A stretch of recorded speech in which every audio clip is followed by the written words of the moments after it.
Friends, ಇವತ್ತು ನಾನು ಬಾಳೆಕಾಯಿ ಪಲ್ಯ ಮಾಡ್ತಾಯಿದ್ದೀನಿ. ಅರ್ಧ ಪಾವು ಕಡಲೆಕಾಳು ನೆನೆಸ್ಕೊಂಡಿದ್ದೀನಿ.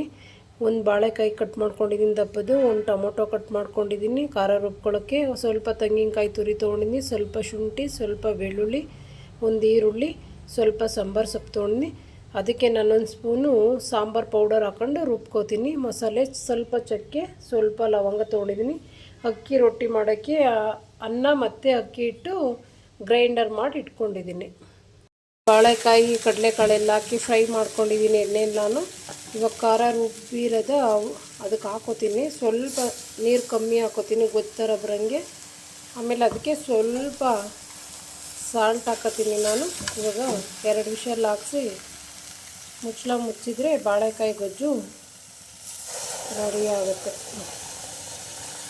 ಬಾಳೆಕಾಯ್ದು ಗ್ರೇವಿ ಮಾಡಿದ್ದೀವಲ್ಲ ಪಲ್ಯದ ಥರ, ಅದು ರೆಡಿಯಾಗಿದೆ. ಅಕ್ಕಿ ರೊಟ್ಟಿ ಇದು ತುಂಬ ಚೆನ್ನಾಗಿರುತ್ತೆ. ನೀವು ಒಂದ್ಸಲ ಟ್ರೈ ಮಾಡಿ.